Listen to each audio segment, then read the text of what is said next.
इंदौर के चर्चित honey trap 2 और ब्लैकमेलिंग सिंडिकेट मामले में क्राइम ब्रांच ने अब तक की सबसे बड़ी कार्यवाही करते हुए 2 अहम आरोपियों को गिरफ्तार कर लिया है।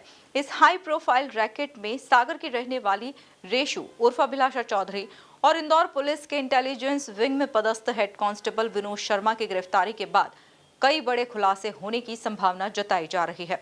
पुलिस का दावा है कि शराब कारोबारी को हुस्न के जाल में फंसाकर करोड़ों रुपए की रंगदारी मांगने वाले इस गिरोह के तार अब खाकी और सफेद पोश तक पहुंचते दिखाई दे रहे हैं। देखिए खास रिपोर्ट। इंदौर हनी ट्रैप 2 ने मचाई सनसनी। भाजपा मोर्चा की पूर्व अध्यक्ष रेशु गिरफ्तार। शराब कारोबारी को जाल में फंसाने का मामला। कई सफेद पोशों के नाम आने की आशंका। हनी ट्रैप रैकेट में पुलिस कनेक्शन की जांच। इंदौर के बहुचर्चित हनी ट्रैप 2 केस में अब जांच तेजी से आगे बढ़ रही है। क्राइम ब्रांच ने इस सनसनीखेज ब्लैकमेलिंग रैकेट की अहम कड़ी मानी जा रही सागर निवासी रेशु उर्फ अभिलाषा चौधरी और इंदौर पुलिस की इंटेलिजेंस विंग में पदस्थ हेड कांस्टेबल विनोद शर्मा को गिरफ्तार कर लिया है। रेशु सागर में भाजपा के अनुसूचित जाति जनजाति मोर्चा के नगर अध्यक्ष भी रह चुके हैं। उनका नेटवर्क सागर, भोपाल, उज्जैन, इंदौर से लेकर दिल्ली तक फैला हुआ है। बताया जा रहा है कि शराब कारोबारी चिंटू ठाकुर को हनी ट्रैप में फंसाकर करोड़ों रुपए की रंगदारी मांगने की साजिश रची गई थी।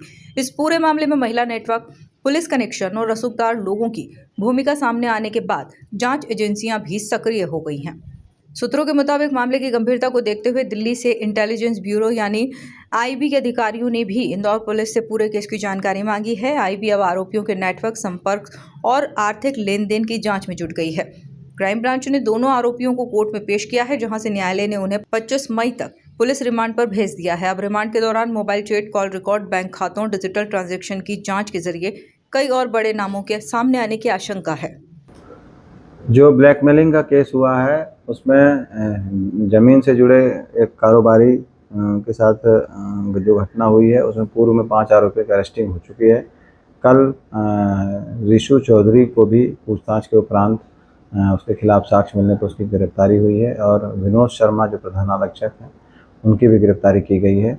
ये दोनों आरोपियों की भी इस घटना में षड्यंत्र कारित करने के संबंध में साक्ष्य पाए गए हैं, इसलिए इनकी भी गिरफ्तारी की गई। टोटल अभी तक 7 आरोपियों की गिरफ्तारी इसमें की जा चुकी है। देखिए, इसमें प्रधान आरक्षक विनोद शर्मा जो है अलका दीक्षित के संपर्क में लगातार था और इस पूरे घटनाक्रम में कहीं ना कहीं प्लानिंग में शामिल रहा, इसलिए उसकी गिरफ्तारी की गई।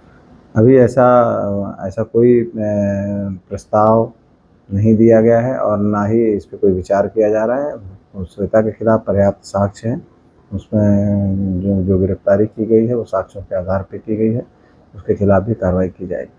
कई व्यापारियों के भी नाम आए हैं, अभी ऐसे कोई इन्वेस्टिगेशन में कोई नाम नहीं आया है।